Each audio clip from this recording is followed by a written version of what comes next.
Today on my first video I'm going to tell about our solar system. Please like and subscribe.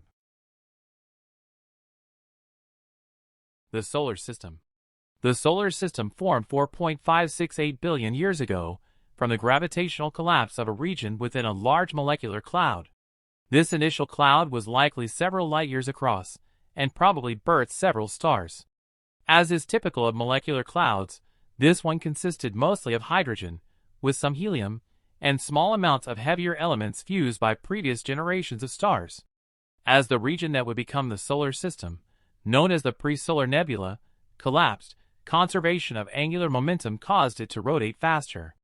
The center, where most of the mass collected, became increasingly hotter than the surrounding disk. As the contracting nebula rotated faster, it began to flatten into a protoplanetary disk with a diameter of roughly 200 astronomical units and a hot, dense protostar at the center. The planets formed by accretion from this disk, in which dust and gas gravitationally attracted each other, coalescing to form ever larger bodies. Hundreds of protoplanets may have existed in the early solar system, but they either merged or were destroyed or ejected, leaving the planets, dwarf planets, and leftover minor bodies. Due to their higher boiling points, only metals and silicates could exist in solid form in the warm inner solar system close to the Sun, and these would eventually form the rocky planets of Mercury, Venus, Earth, and Mars.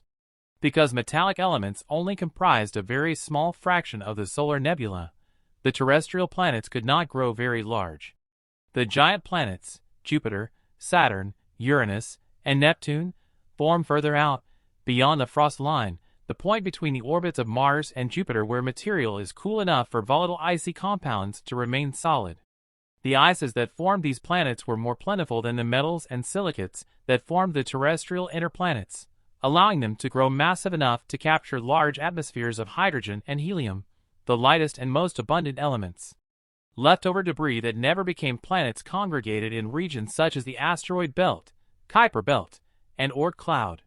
The NICE model is an explanation for the creation of these regions, and how the outer planets could have formed in different positions, and migrated to their current orbits through various gravitational interactions.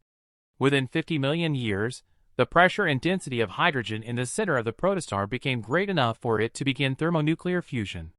The temperature, reaction rate, pressure, and density increased until hydrostatic equilibrium was achieved, the thermal pressure counterbalancing the force of gravity.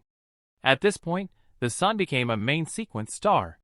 The main sequence phase, from beginning to end, will last about 10 billion years for the Sun compared to around 2 billion years for all other phases of the Sun's pre-rennet life combined.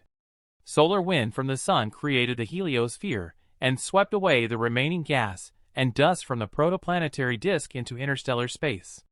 As helium accumulates at its core, the Sun is growing brighter. Early in its main sequence life, its brightness was 70% that of what it is today. The solar system will remain roughly as it is known today until the hydrogen in the core of the Sun has been entirely converted to helium, which will occur roughly 5 billion years from now. This will mark the end of the Sun's main sequence life. At that time, the core of the Sun will contract with hydrogen fusion occurring along a shell surrounding the inert helium, and the energy output will be greater than at present. The outer layers of the Sun will expand to roughly 260 times its current diameter, and the Sun will become a red giant. Because of its increased surface area, the surface of the Sun will be cooler, 2,330 degrees Celsius, at its coolest, than it is on the main sequence. The expanding Sun is expected to vaporize Mercury, as well as Venus, and render Earth uninhabitable, possibly destroying it as well. Eventually, the core will be hot enough for helium fusion. The Sun will burn helium for a fraction of the time it burned hydrogen in the core.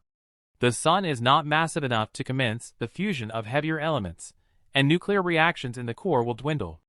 Its outer layers will be ejected into space, leaving behind a dense white dwarf, half the original mass of the Sun, but only the size of Earth.